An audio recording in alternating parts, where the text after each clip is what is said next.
ಅಯ್ಯೋ, ಉಪಚುನಾವಣೆ ಹಲವಾರು ಚುನಾವಣೆಗಳು ಫಲಿತಾಂಶಕ್ಕೆ ನೋಡಿದ್ದೀವಿ. ಅಧಿಕಾರ ಇದ್ದಂಥ ಸಂದರ್ಭದಲ್ಲಿ ನಡೆದಂಥ ಉಪಚುನಾವಣೆಗಳಲ್ಲಿ ಆ ಅಧಿಕಾರ ಇರ್ತಕ್ಕಂಥ ಪಕ್ಷದವ್ರಿಗೆ ಗೆಲ್ಲೋದು ಸರ್ವೇ ಸಾಮಾನ್ಯ.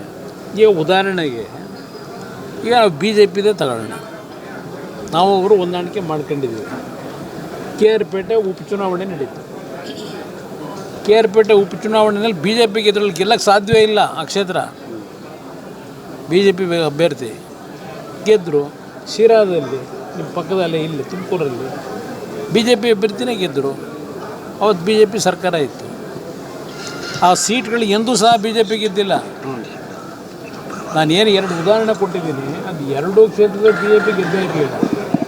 ಸಾರ್ವತ್ರಿಕ ಚುನಾವಣೆ ಆಯಿತು. ಮುಂದೆ 2 ಕ್ಷೇತ್ರ ಗೆದ್ರ.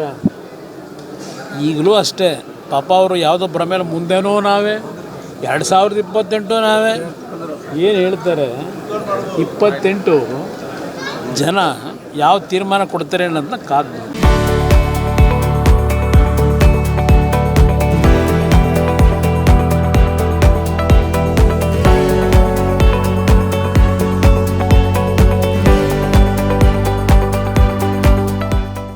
ನೀವು ಸಣ್ಣ ಆಗಬೇಕಲ್ವಾ? ಅದು ಒಂದು ಉತ್ತಮ ಆಹಾರದಿಂದ ಸಣ್ಣ ಆಗಬೇಕಲ್ವಾ? ಪ್ರತಿದಿನ ನಮ್ಮ ಜೀನಿ ಸ್ಲಿಮ್ನ ಯೂಸ್ ಮಾಡಿ ಯಾವುದೇ ಸೈಡ್ ಎಫೆಕ್ಟ್ ಇಲ್ದಂಗೆ ನೀವು ಸಣ್ಣ ಆಗ್ತೀರಾ.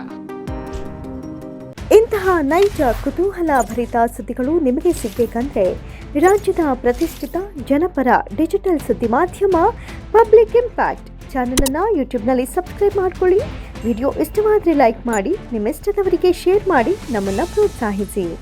ಹಾಗೆಯೇ ಫೇಸ್ಬುಕ್ನಲ್ಲಿ ಪಬ್ಲಿಕ್ ಇಂಪ್ಯಾಕ್ಟ್ ಫಾಲೋ ಮಾಡೋದನ್ನು, ಇನ್ಸ್ಟಾದಲ್ಲಿ ಜೊತೆಯಾಗೋದನ್ನು ಮಿಸ್ ಮಾಡಬೇಡಿ.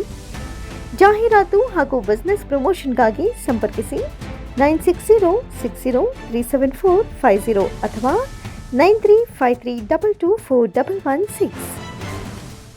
ಇದು ಪಬ್ಲಿಕ್ ಇಂಪ್ಯಾಕ್ಟ್, ಜನಶಕ್ತಿಯೇ ನಿರ್ಣಾಯಕ.